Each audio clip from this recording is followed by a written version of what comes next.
In rural central New York State, an ordinary late summer day on one of our many walks up Seasonal Road. We walk this particular road because it's a steep uphill road, quite long, and rarely a car or person uses it, so our walks are intimate to the surroundings that we always enjoy. We feel pretty blessed to not have to go buy gym memberships, and our trek up and back down is a good all-body workout as well as cardio.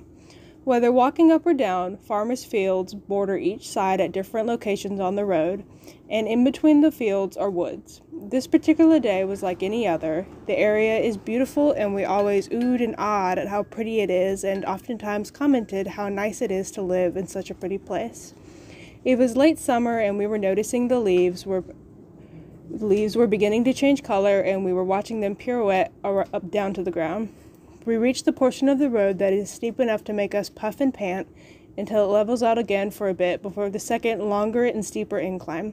We were walking, puffing and chatting about elderberries and different plants and trees, and off to the right, in a clearing, on the edge of where a thick patch of wood starts, almost simultaneously, my husband and I saw this enormous, muscular, reddish auburn-colored thing, and in unison, I think I said, "Holy shit," and my husband, "Oh my God, a sasquatch." It saw us too. It looked right at us. Its stride between steps was wide. The second we saw it, we both stopped, jaws wide open, and just watched it. The hair on its arms was long enough that as they swung back and forth, alternating with its steps, the hair flowed forward and back.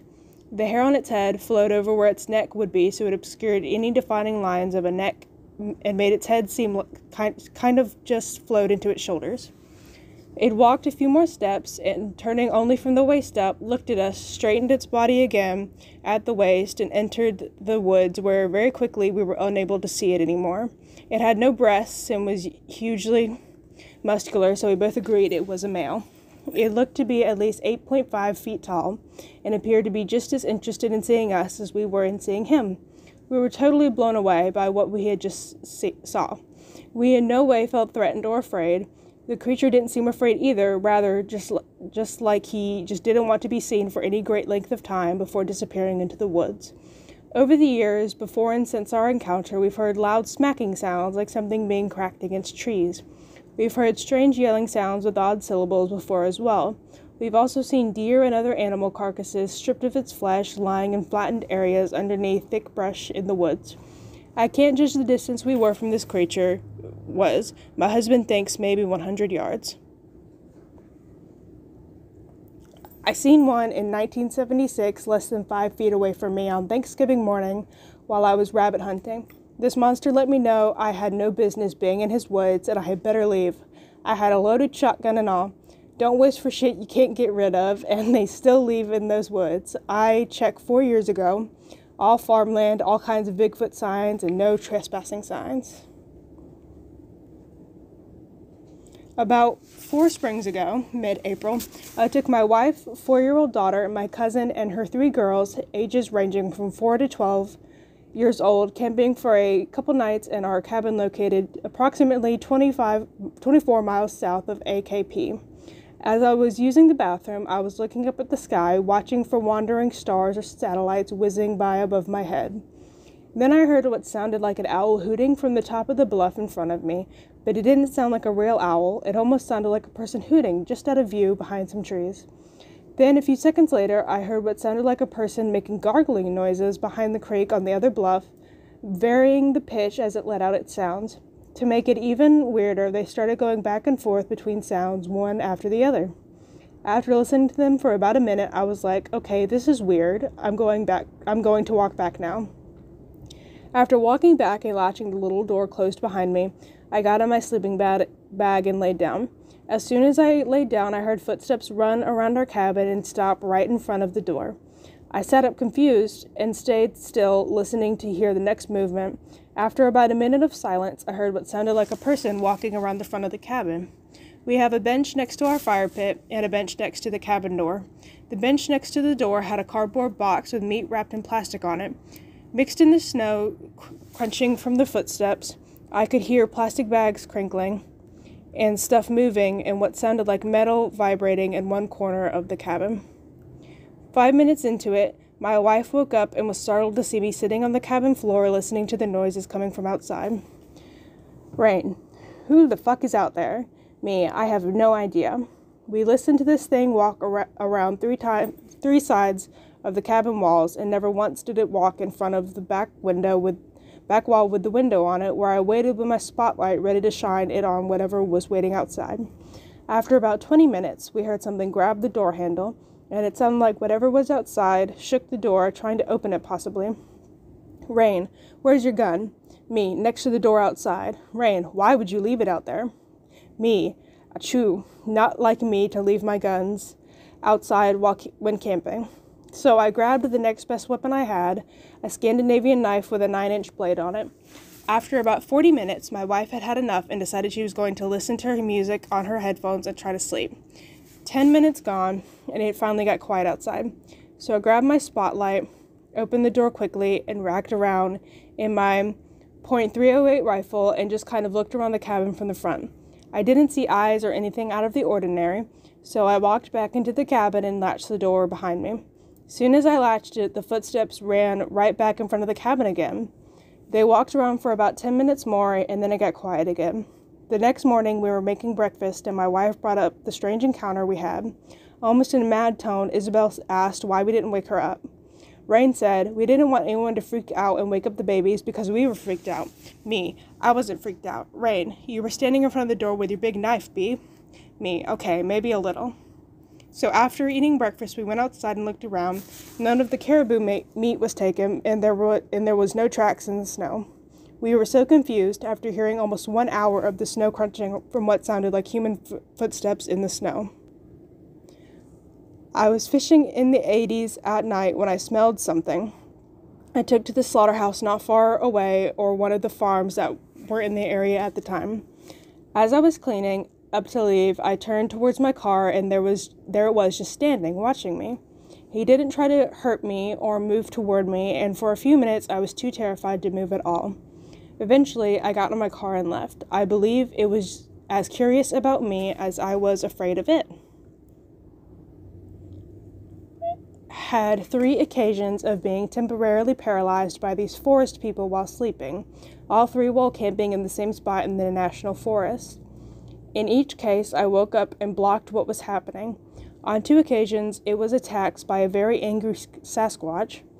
Have since spoken to this individual, learned his name and why he was so angry, and attacked me telepathically. The other case was more friendly and welcomed me. I have also spoken to this one. The one who welcomed me posted 2 Sasquatch near my camp for 2 nights in a row. Found out they were there to protect me from the one that attacked me telepathically, who they said had threatened to take me. I was too young to remember, but I just remember waking up terrified and frozen.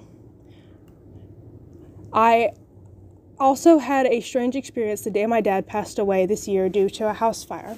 I woke up feeling a presence along my bedside and touching my bed, and later that day heard the passing of my dad. I'm not sure if this is connected, but it certainly seems so. I've had several forest people experiences, 10 to be exact. One included a tent charge, a hockey stop, and massive urine a few feet away. But first I was paralyzed except for my eyes. I also could still move my eyes. The paralyzation slowly faded as it walked away. I had night terrors from about 5 to 10, then sleep paralysis from about age 10 to 20.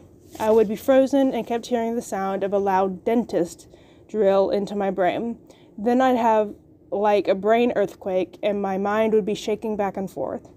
All with the strong feeling that something really scary was standing next to my bed looking at me, doing it to me. After about 20, I only had 2 more experiences, both while camping and both directly associated with a sabe. When I was a kid, of something rubbing my arm while I was asleep, and it scared the hell out of me. Gave me an eerie feeling. This was right after my grandmother died, and we went to her place to gather her stuff. And she was a Christian lady, but whatever this was that rubbed my arm was not anything good. I believe it was a dark entity trying to confuse me as a kid to pretend that was my grandmother. I remember jumping up, running to my mom, and her friend were sitting on the couch. All of a sudden, in this apartment, these doors start slamming out their stuff, running up and down stairs. All of us heard it. They called the police. All the doors were locked. No footprints outside. They got there within 5 minutes. This was beachside Daytona Beach. I will always remember that night. Also, it gave me chills. Abducted? I woke up and felt myself floating above my bed. I couldn't move, and I came down onto my bed, and I was trying to move, and I seen a shape at the end of my bed. I felt something bad was there. I was trying so hard to move, and as soon as I got control, I jumped at it, and bang! I hit my head on my dresser at the end of the bed. I wanted to kill it. I had a huge lump on my head. Currently, in the last couple weeks, we can't figure out what's making a certain calling sound up in the backwoods behind the house, mainly because it did it for 3 nights in a row. Funny that, huh? I was coyote hunting alone one night in early July and heard a growl from about 60 yards away. That growl came from something huge. I hauled ass back here quickly. It was the same area my 65-pound pit bull stopped and turned back down the hill, looking behind him half the time. Nearly dragged me down the hill on my face. He won't go back now. I was trying to talk to my cousin's new girlfriend about Sasquatch when we were camping 2 weeks ago. And she told me her dad had one when he was a young man. He's his retired sheriff. Anyway, he and some friends decided to hike up a creek to catch some trout up here in Washington State. They had to walk up the creek because there were no trails. When they got about a mile up it, they started to hearing big branches breaking, and then some loud screams. They all ran back down the creek and got the hell up out of there. I've had a few strange things happen on my log job, but really can't say it's Bigfoot. A couple animal mutilations, and I even saw an orb. Every once in a while, I'll get on the property that is literally voodooed. This tract is a different one. A few years back, my nephew that lives in Port Ellsworth, Alaska, had an unnerving experience on his snowmobile. At the time, he lived on the west side of the lake at a hunting lodge. In early spring, was driving the sled across the lake to get some supplies in town. He soon realized after about 1 mile that the ice was starting to rot. He kept going, but started a big turn to go back. Well, it gave way and the sled disappeared into the lake. He was able to climb up onto the ice, but stayed spread eagle to distribute his weight. My nephew is a pretty big guy, 6'1" and about 250 pounds. As quickly as he could, he pulled off all his wet clothes down to his undies and started sliding across the ice. It took him over an hour, but he finally made it ashore. Half frozen to death, but he made it inside. The odd thing was that the lodge owner's wife was working at her desk in the front window and had a clear, entire view of the thing, but she just never looked up. 2 years later, in summer, they went out and found the sled at about 30 feet of water and were able to retrieve it. He showed me photos of it as they pulled it out, and it wasn't even dirty. The water is so clean there's no sediment on it. They cleaned it and got it running like it's new. While living in the location, he also killed a 10-foot brown bear that was in their garden with a shotgun. I was amazed at that also. 2 separate times I've had these things hijack the radio and start speaking to me directly. Both times I had a friend with me, and both times I hypothesized it was some sort of thing being attempted. I'm a trucker too. All my Sabe sightings happened while I was driving as well. None I live here in Kansas City though. New York State just north of Syracuse at night, another somewhere near Utah-Wyoming line on I-80. Had an encounter in 2006 outside of Greenville, Tennessee that really screwed me up. Still have a scar on the right side of my head from me ducking. I live on the Olympic Peninsula. I've fished lakes, rivers, creeks, and the saltwater for over 50 years. In 1984, I was wading a feeder creek for trout off one of the local rivers. As I was emerging from the timbered area to cross a meadow, I froze. I saw a 7-foot tall, huge beast walking bipedal on the opposite timberline of the meadow. It was about 150 yards away. It was walking slowly away from me, completely erect. My compact binoculars were inside my vest.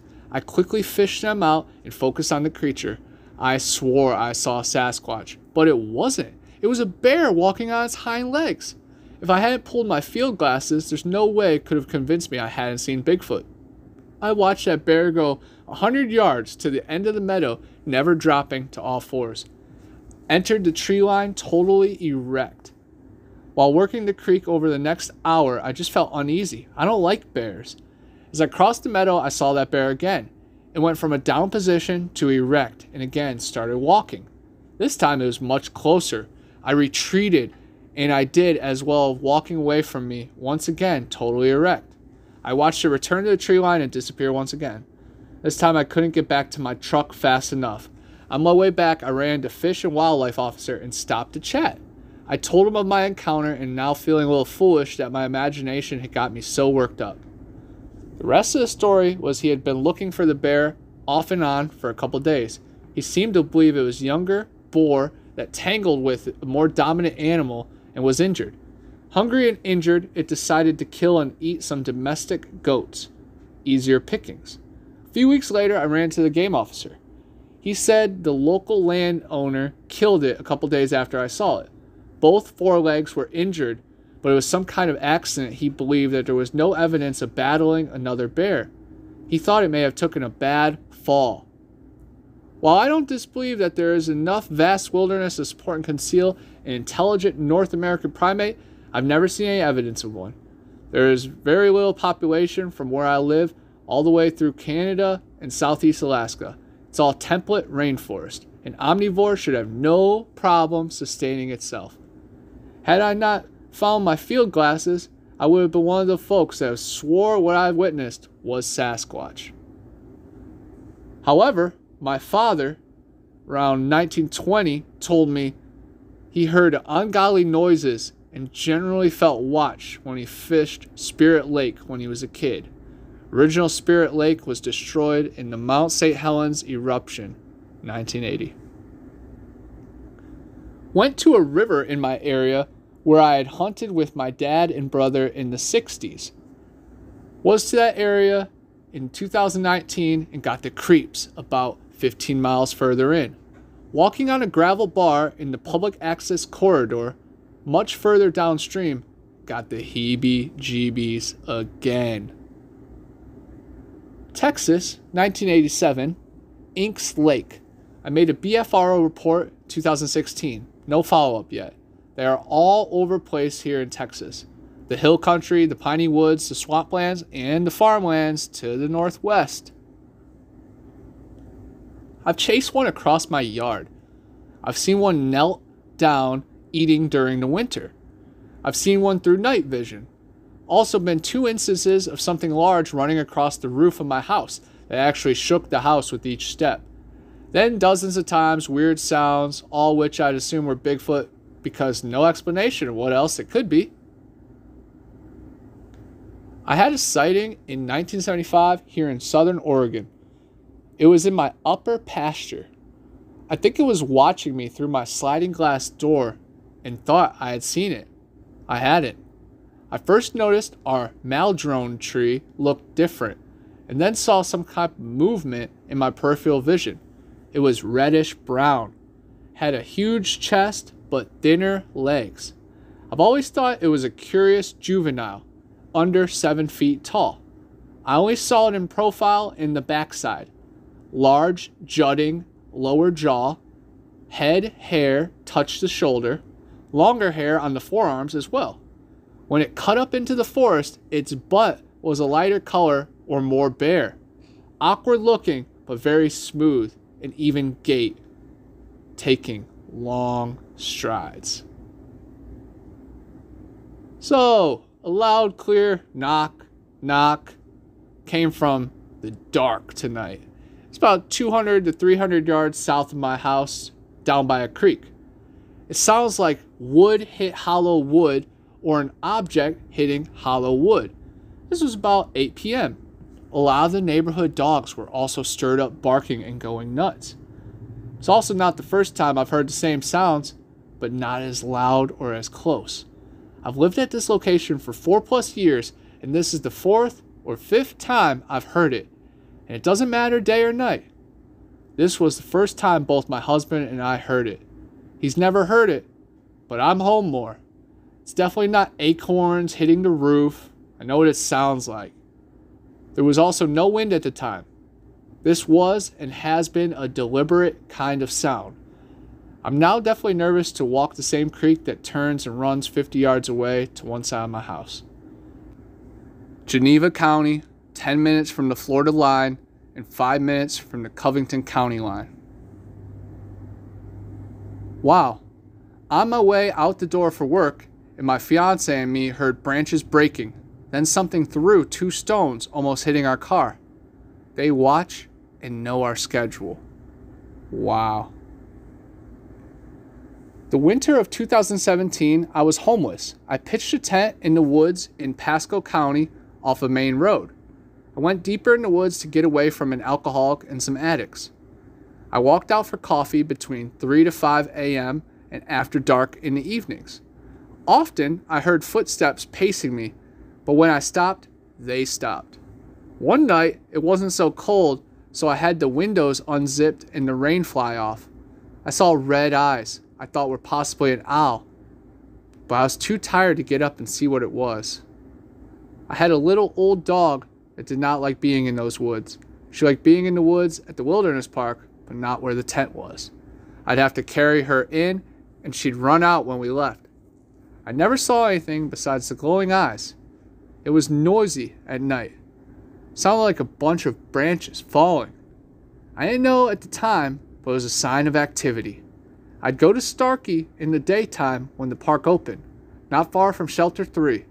One morning, there was a bunch of logs stacked like a teepee. The ranger told me the Boy Scouts did it. Me and my friend were visiting the Columbia Manor and the Cohelee Creek covered bridge, and on the way home, we saw a deer with glowing red eyes. I've heard it described here several times fairly well, but for those who haven't, I'll try to describe my experience, or describe the scream anyways. The experience itself would take a while. I awoke and thought a tornado siren because it was so loud and high-pitched. After sitting up in my tent and realizing I was in the middle of nowhere, and I realized it wasn't that, the high part of the scream sounded like a mix of an elk bugle and an elephant. The high parts, that is. That high-pitched screech went on for a good 10 seconds, then transitioned to a lower scream that very much sounded like a man screaming, but much, much louder and more powerful. That lasted for several seconds, and then proceeded to go lower and lower and lower, all the way to a very low growl like a lion, but deeper and much more powerful. That's the part where I thought I was going to die because that thing was pissed off, apparently at me. It was only about 30 or 40 yards from me, I think. After I said, "If someone is messing with me, you're about to get shot," it made a beeline right to my tent. The leaves were frozen and very loud, so I heard every step, and it sounded huge and on 2 feet. The breathing and the growl as it approached were terrifying. Long story short, it came right to my tent, pissed beside it, took 2 or 3 steps and vanished without a sound. Nothing there when I got the courage to get out of the tent, with the finger on the trigger. I was on my family's property in the mountains sitting at a picnic table near one of the cabins when I smelt dried urine odor. Therefore, I ignored it. I also noticed that the birds stopped making noise. Still, I had no bad feelings. I decided to hike up to another part of the property. I could go up a steep incline that had a thick brush or go along the game trail. I had a feeling that I shouldn't, but chose the trail. As soon as I stepped on it, I heard loud whacking in the trees about 20 feet from me. I felt it was a warning of some sorts.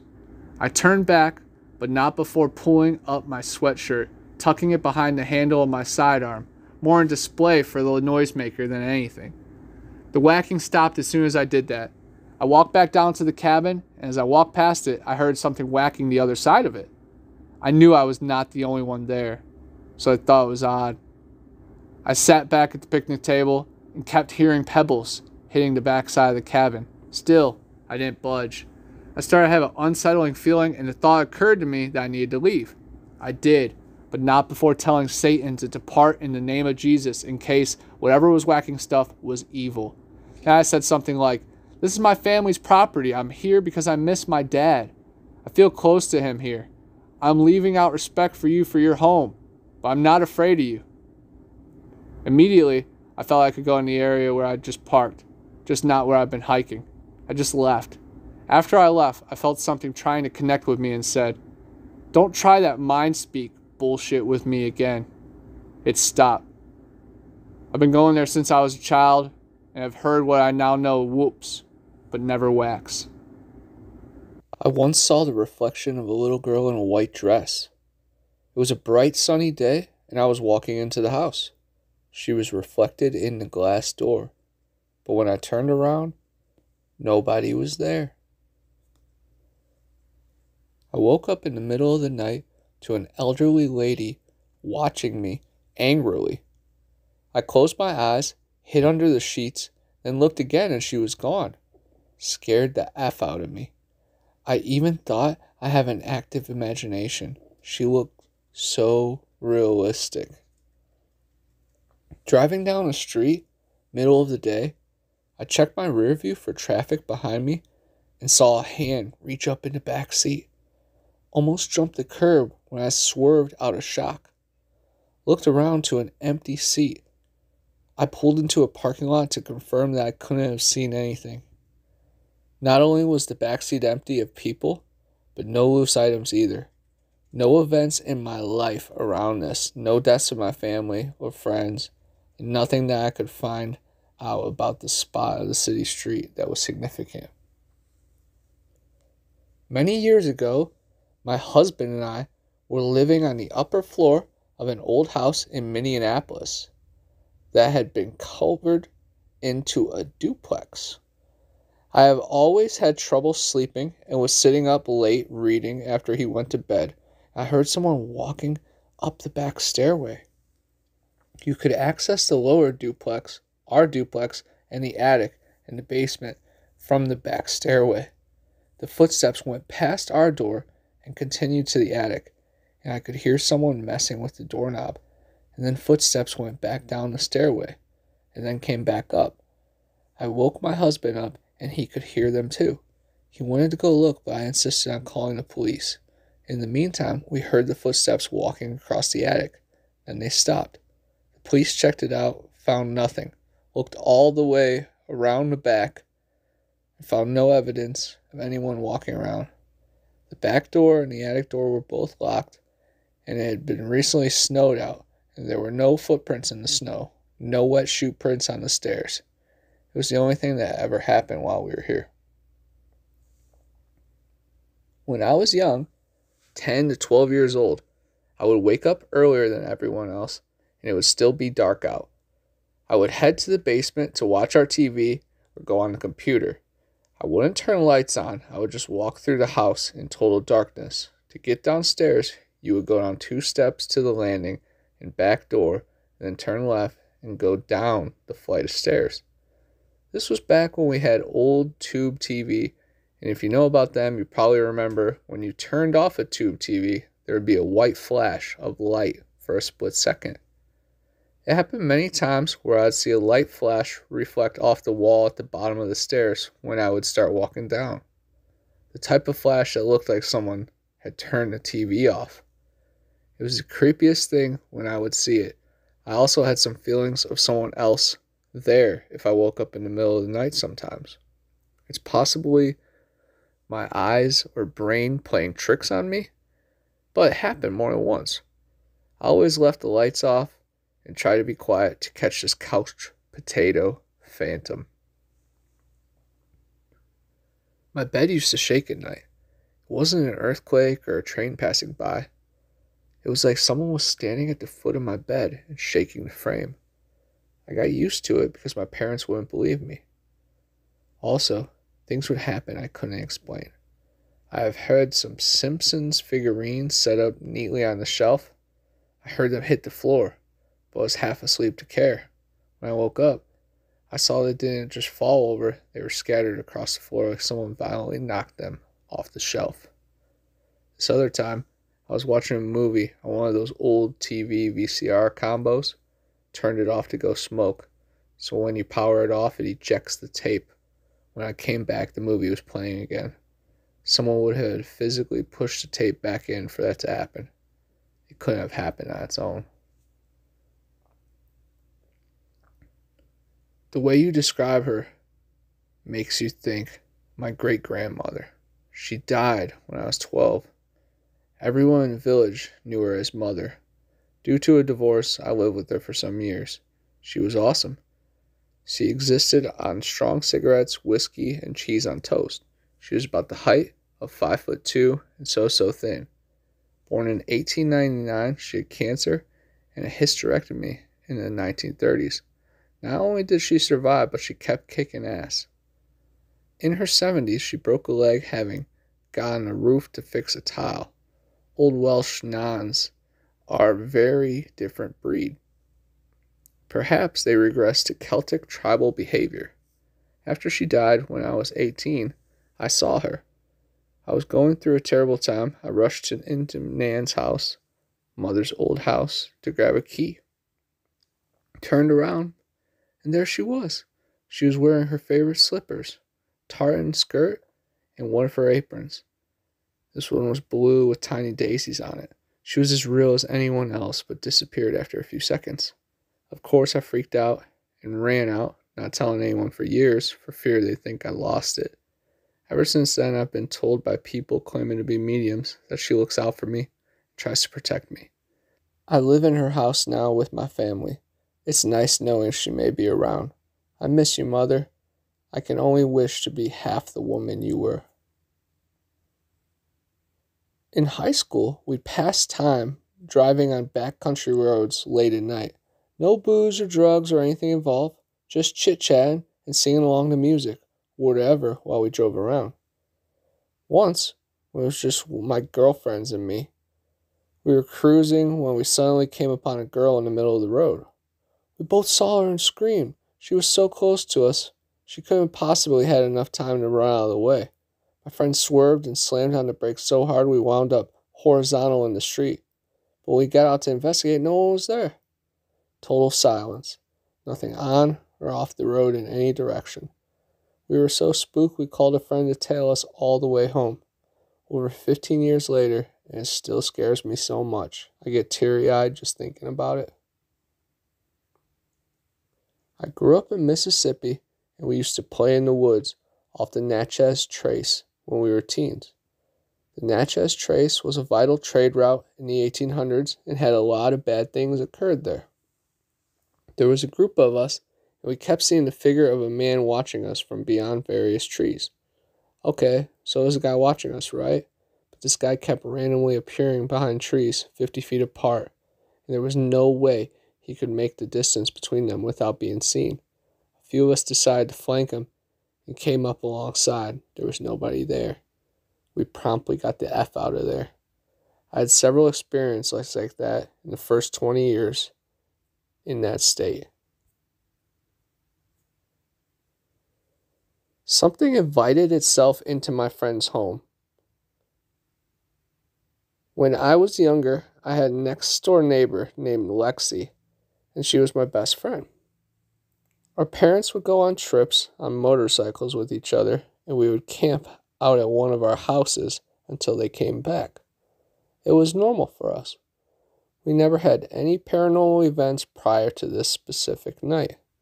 We were sitting in bedroom, talking and doing what we normally did. We saw a bright light through our window, followed with the sound of motorcycles pulling onto the gravel driveway. We instantly think, okay, so our parents forgot something. But before we could even get up to leave the bedroom, we heard knocks and a soft woman's voice say, "Hello?" The front door opened, That was a familiar sound because the door scraped against the hardwood flooring. We panicked, thinking it was an intruder at this point, because the woman did not sound like our family. We have very Texan voices. We scouted the house, scared out of our minds, just to find the front door wide open and nobody in the driveway. Nobody was in the house. We finally felt better. We walked back in the bedroom, but before she went to enter, she collapsed on the floor and started sobbing. I didn't know what was happening. I was scared. And she told me something as tall as the doorframe was standing in her parents' room. After her parents returned, her family continued to have paranormal activity in their house. They moved out soon after. This could easily be a snaky, booze-filled hallucination, but here you go. I woke up in my brother's spare room, and there was this old lady sitting in the corner by the door. I tried to get out, but the door handle wouldn't budge. That's what made it real for me. I had to jump out the window, 6-foot drop barefoot. If you ever had a wild animal look at you like your food, that's how I felt with her staring at me the whole time. When I was little, my grandparents lived near an old cemetery. Old crumbling crypts, and the neighborhood kids played there. One night we were playing a game they called Ghosts in the Graveyard. Hide and seek tag. One it stood at one end, everyone scattered. Then we would walk straight through looking for everybody. The goal was to walk by without anyone seeing you, and you were able to get in the back and start unseen. I ran to one side, climbed up the top of the crypt, and hid behind a stone angel. I was up there for a little while, trying to see where everybody was, and I heard someone talking. I peeked around the angel and saw two people, probably mid-late teens, guy and a girl. The girl looked up, assumed saw me. She dropped the flashlight she had and started screaming. God, she was so loud. She ran away, still screaming with the guy chasing behind her. I was about 7, light hair, just outside Baltimore. My family used to have a maid when I was very young. When she cleaned stuff, she would end up going missing. Until my mom found out she puts random stuff lying around in black plastic bags and leaves them around. My mom then asked her, WTF was she doing that for? She tells her, Kak, say to kaka, translates to, I like you, but he's asking me to kill you. My mom immediately sent my grandfather and me upstairs and threw her out on the porch. My grandmother started sprinkling the maid with holy water, and she started to scream. My uncle came over to when my mom told her and got mad too. She ended up getting sent back to her country, but she called my mom one last time before leaving while trying to apologize. Whenever I'm at my grandma's place, I can't stand being downstairs. It sounds like people are walking upstairs, even when no one else is there.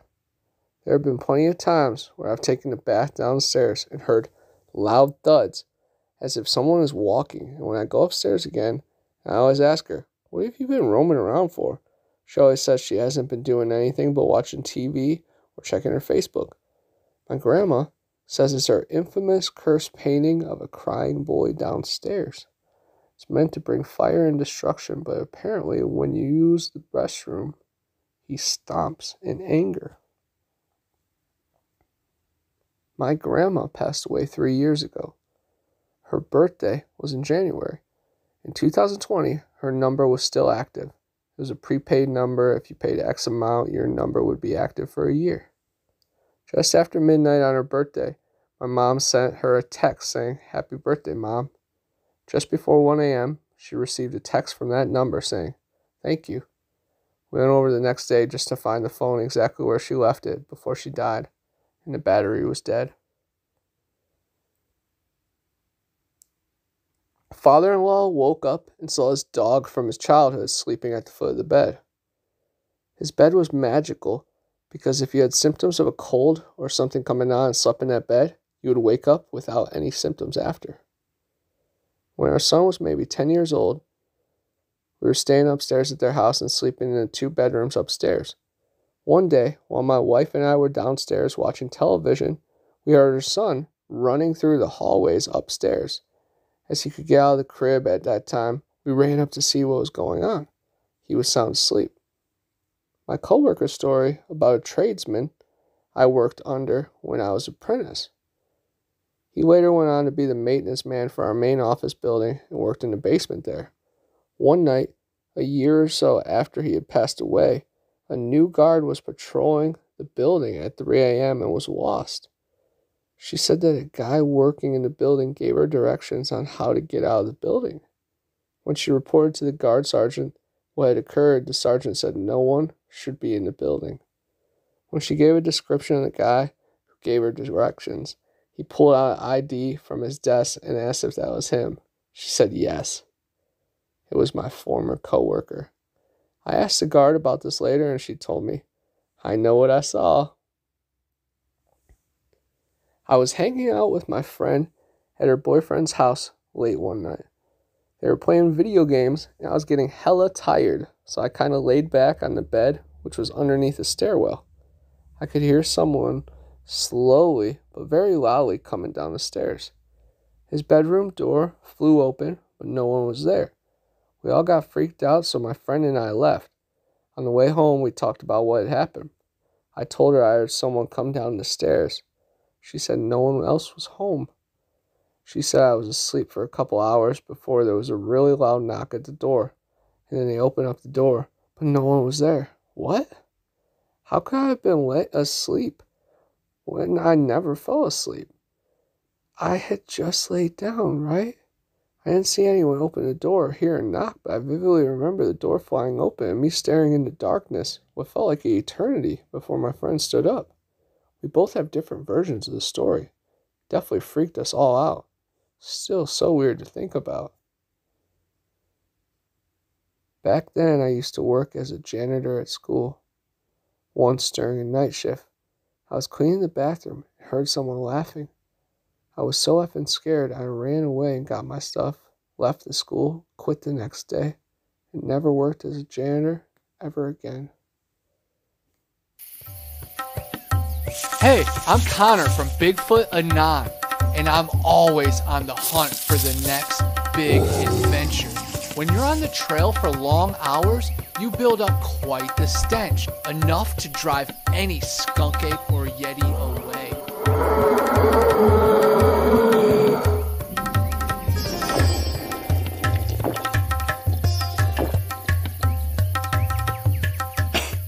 Luckily, I'm on the quest now for the solution to all my problems.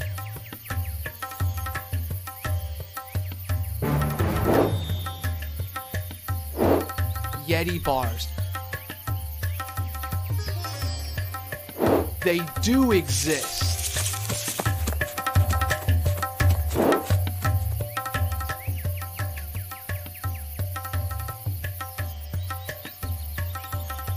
Available in tons of different scents and fragrances.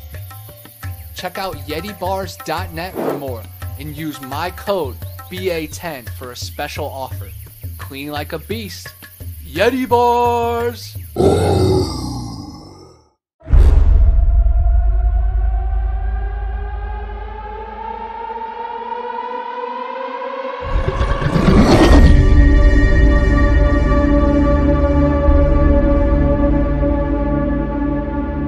The flesh of the unguided and non-believers fuel this void.